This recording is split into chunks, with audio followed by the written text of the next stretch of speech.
Thank you, Jim. That story from your childhood is very apposite of what I'm intending to talk about today. And so let me start out with a personal story from a woman named Cindy DeBoer. And I found this particular story in my second favorite magazine, The Sun magazine, The New Yorker being my all-time favorite. And she writes, my husband, our four kids, and I adored living in Casablanca, Morocco. And when it came time to leave after 4 years, it was very hard for us to go. Now, living in a third world country had taught us to reduce our belongings to the bare minimum. We decided to give away all of our books and our furniture and take back with us only a few clothes. But one thing that we could never consider leaving behind in Africa was our dog, Buddy. Despite his boy's name, Buddy was a she, a short-haired, tailless mutt that we had rescued from a local shelter. And she had been our companion through many hardships in Casablanca. Well, our flight out of Morocco was delayed, leaving us with a very tight layover in Frankfurt, Germany.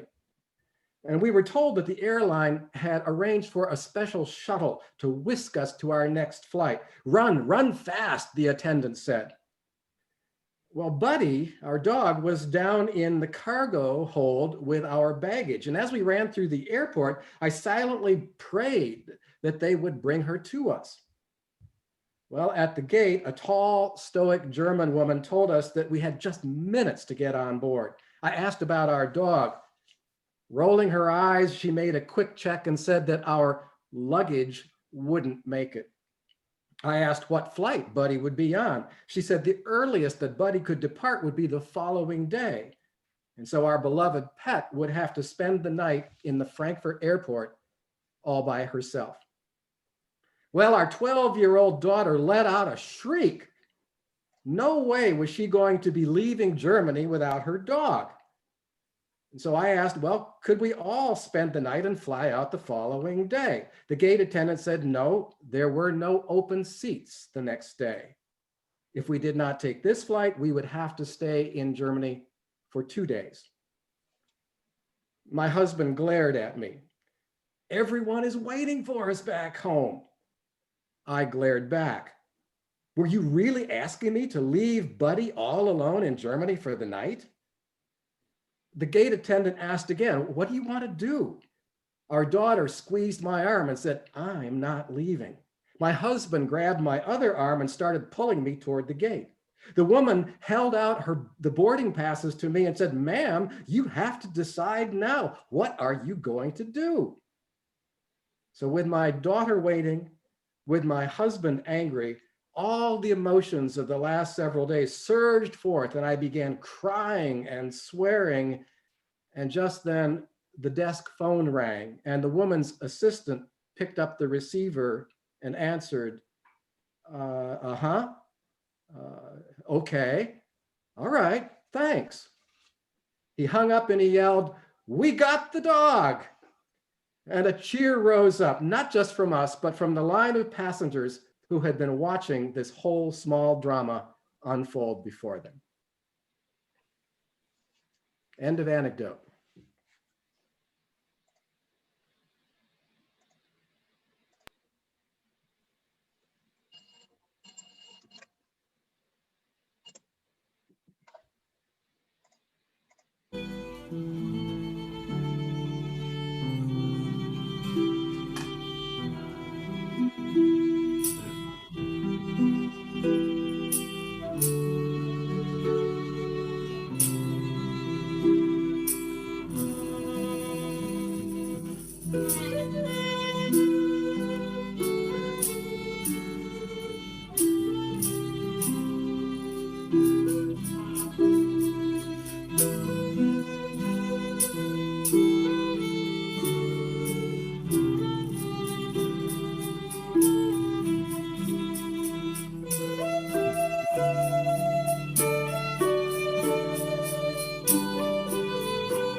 Thank you for that lovely little interlude.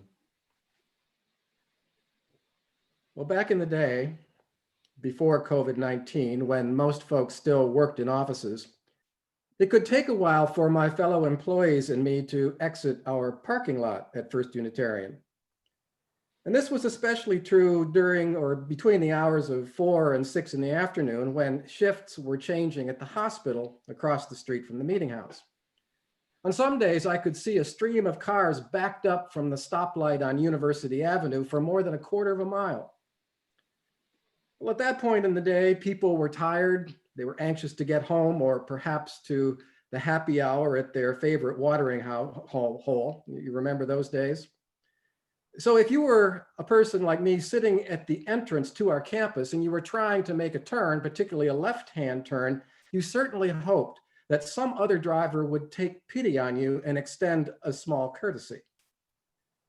Now, we've all been in comparable situations. We know what it's like when another driver will look directly at you and yet fail to yield.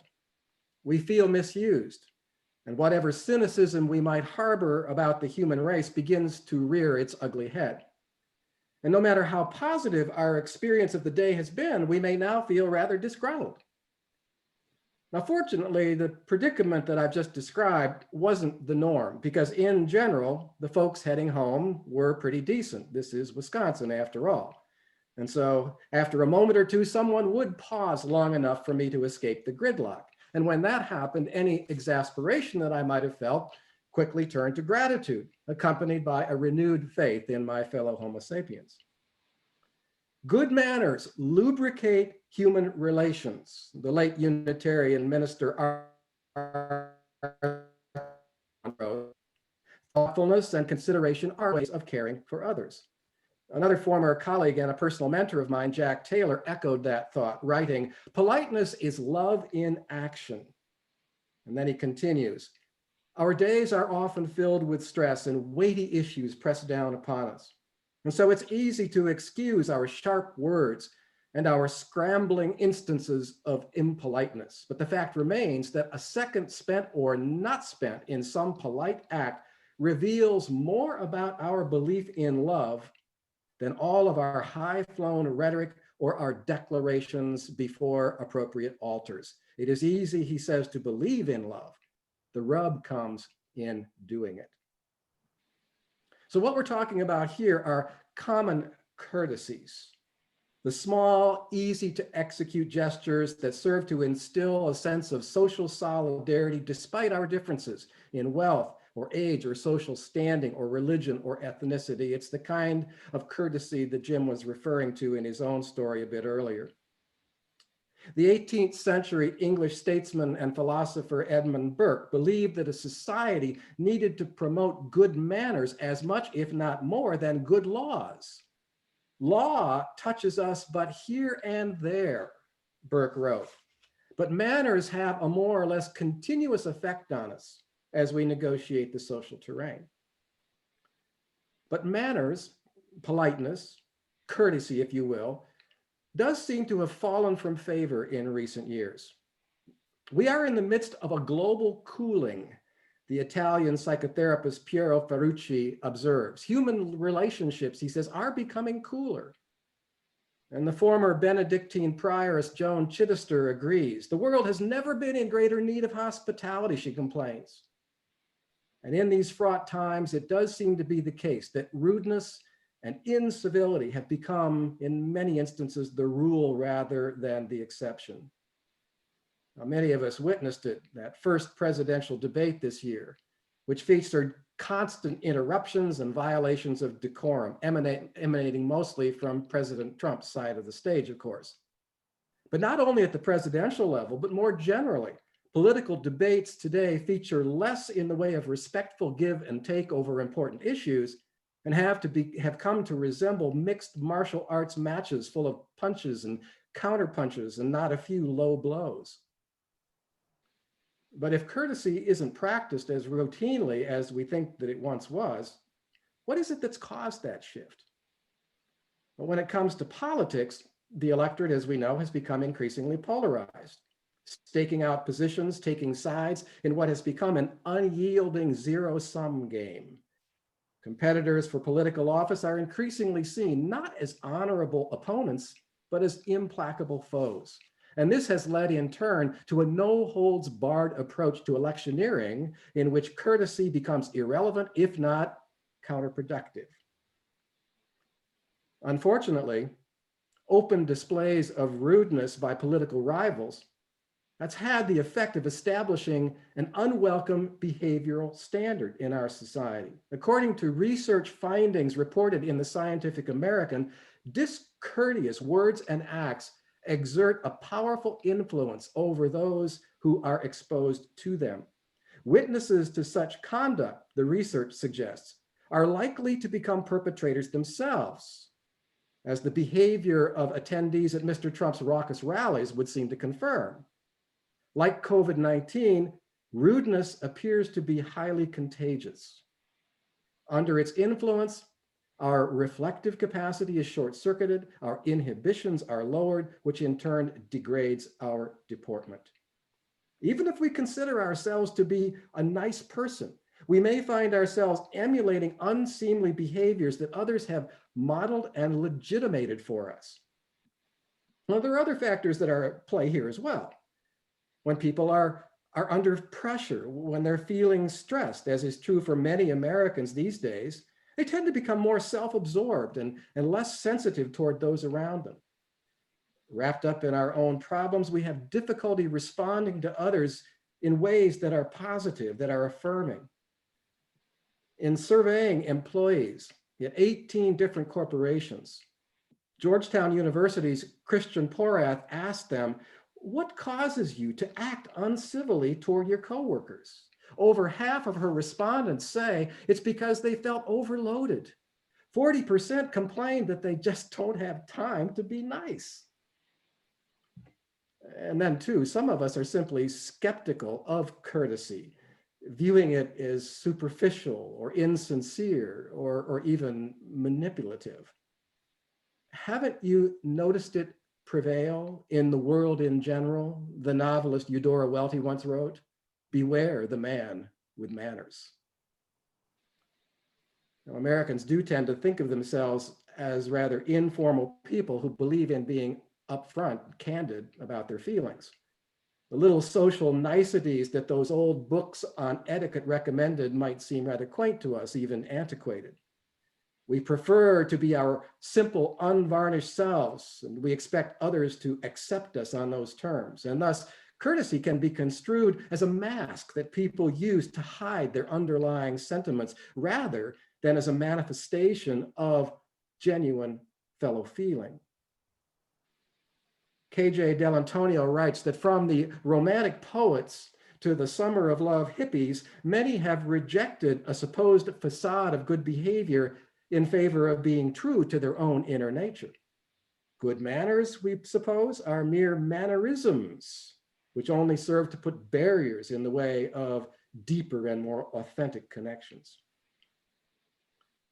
But if the currency of courtesy is worth less today than perhaps it was in past centuries, we cannot afford to discount it even further. Because we now live in a mass society, rubbing shoulders with strangers and casual acquaintances on a near daily basis, or in this era of social distancing, interacting on digital channels like this one. So how shall we treat the anonymous or near anonymous souls that we encounter in these venues? In opting for callousness, we only contribute further to a coarsening of our common life. The plain fact is, a little well-meaning hypocrisy can serve a valid and a life-affirming purpose. More importantly, inconsiderate and rude behavior has been shown to have a deleterious effect on a population's overall health and well-being. People who are regularly subjected to rudeness suffer from hypertension, ulcers, and insomnia at a higher rate than those who are spared such experiences. So if we are at all interested in creating a healthier, happier environment, we would do well to be just a little more disingenuous at times, acting graciously even when we don't particularly feel like it. People often ask me The late writer Aldous Huxley remarked in one of his last lectures. People often ask me, what is the most effective technique for transforming one's life? Jim would agree with this, by the way. He says, it's a little embarrassing after all these years of research and experimentation. I would say that the best answer is just be a little kinder. Now, most of what I have shared at this point relates to what I've been calling common courtesy, small, easily performed gestures that don't require a great deal of effort other than perhaps a little more mindfulness on our part. But then there's what we call uncommon courtesy, which can be more challenging. It may require us to go out of our way. It may require of us to draw on certain inner resources like courage or patience. Now, the story that I cited earlier highlights this rarer species of courtesy. So you will recall that in spite of the De Boer family's meltdown in the Frankfurt airport, it was pretty clear that the airline was under no obligation to locate their dog. Gate personnel, baggage handlers, their sole responsibility is to ensure a safe, on-time departure. Nevertheless, somewhere, somehow, some sensitive soul took it upon themselves to look for and to retrieve that pet. They dropped whatever work they were doing and adjusted their priorities, even if they might be penalized for it. And thanks for that uncommon courtesy, the story of it can't be done quickly changed to it has been done. Now, our family was once the beneficiary of a similar solicitude. Very, very similar story in many ways. My wife and my son, my infant son, were flying to Madison, Wisconsin in the spring of 1988 to get acquainted with what we hoped would be our new church and our new. Now, the flight to Madison was delayed. The flight was connecting through Chicago O'Hare Airport. And as the flight was nearing O'Hare, the flight attendant came down the aisle and told my wife that she was going to miss the last shuttle to Madison that day. Well, this threw her into a panic because Kyle's extra diapers were all in baggage and she was running short of formula for him. And so she begged the attendant to check with the cockpit to see just possibly could the shuttle to Madison wait for her arrival. The attendant was not hopeful. But then upon landing, the pilot taxied directly to the area where that shuttle was idling. Trina and Kyle were quickly ushered off that plane and onto the shuttle, and a member of the Madison Search Committee picked them up at the Madison-Dane County Airport an hour later. Now, this level of courtesy requires, as Joan Chittister observes, a willingness to be interrupted, to be inconvenienced, so that others can get on with their life as well. However, the lasting emotional impact, as Jim alluded in his story, on both giver and receiver can be considerable and it can be long lasting. Yi-Fu Tuan, professor of geography here at the University of Wisconsin, once said, there is something wonderful in the notion that courtesy can become as unexamined and as automatic as breathing. When a mark of concern from an acquaintance or a stranger is touched by a genuine warmth, it feels like a miracle, he wrote. Controlled, courteous behavior, that was also a strategy employed by leaders of the civil rights movement. Martin Luther King and his collaborators packaged their campaigns in ways designed to blunt the opposition of their enemies and induce acceptance from the uncommitted, Harvard's Randall Kennedy recently wrote. And this meant, he says, speaking well, dressing suitably, minding one's manners. And so as an example, Kennedy cites the exemplary deportment of African-American college students who sought to desegregate lunch counters in southern cities. And as we have all seen on those old films, these young students would sit on their stools quietly but firmly asking to be served. Onlookers shouted racial epithets and they poured mustard and ketchup on the heads of these students. And the syndicated columnist James J. Kilpatrick, a diehard segregationist at the time, he said that those scenes that he witnessed even startled him. He said, here were colored students in coats, white shirts, ties. One of them was reading Goethe. Another was taking notes from a biology text. And here, on the other hand, with these gangs of white boys come to heckle a ragtag rabble, slack-jawed, black-jacketed, grinning, fit to kill. Ah, it gives one pause, he wrote. Kirkpatrick's views later softened. He said, I should have been more conscious of the immorality, the absolute evil of segregation. I suspect that the uncommon courtesy of those courageous Black students had something to do with this shift in Kilpatrick's outlook, and perhaps a shift in other people's outlooks as well. Excuse me.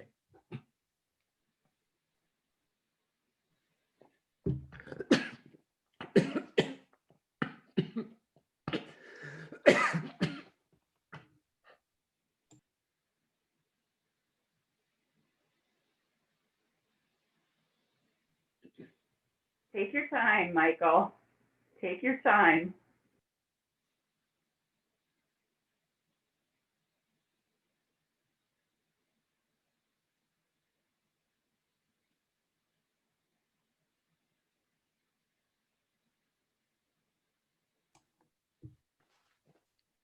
Let's see if we can go on. Now, this is not to say that courtesy can always help in a situation. It's only to say that it seldom hurts. But if it is not assigned a very high value in our culture, in other cultures, it is thought to have considerable merit. There's a Chinese concept called Ran. It's familiar to many people in the mainland of China and elsewhere. Adeline Menya says that it's a rather complex concept. Ran incorporates elements of acceptance, concession, and empathy for another party's sentiments and feelings. And Ran literally means to give way, to concede, or to make way, which is often what courtesy toward others calls for. It means moving away from a me first position to a you first posture.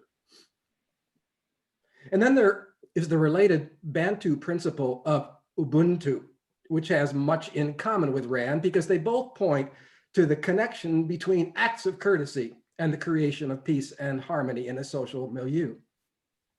At Nelson Mandela's memorial service in 2013, President Obama invoked this concept of Ubuntu, saying, this word captures Mandela's greatest gift, his recognition that we are all bound together in ways that are invisible to the eye, that there is a oneness to humanity, that we achieve ourselves by sharing ourselves with others and caring for those around us. Well, I could have benefited from some lessons in Ubuntu earlier in my own life, as was true for many who came of age in the raucous late 1960s. Courtesy was not a high priority for me any more than it was for Jim. As my wife undoubtedly remembers, as a teenager, I was a little too full of myself. And in my interactions with teachers and elders, I wasn't always respectful, and I certainly was not terribly deferential. But then my parents became proprietors of a resort hotel and restaurant, and I was put to work serving finicky customers. And it did not take me long to learn that courtesy is the key to customer satisfaction. Not always, because some customers are determined to be displeased, but the axiom did hold in most cases.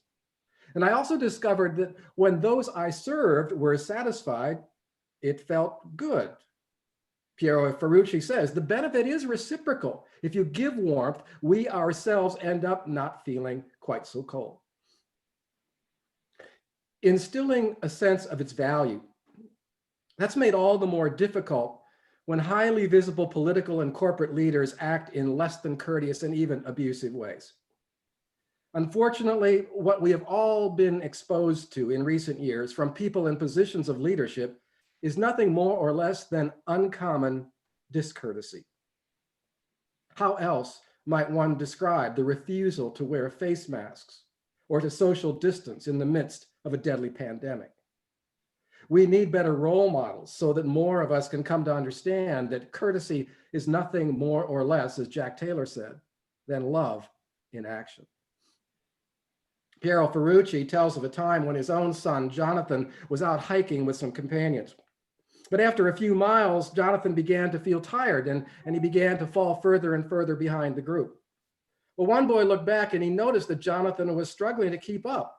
And so he stopped, walked back to keep him company and to give him some encouragement.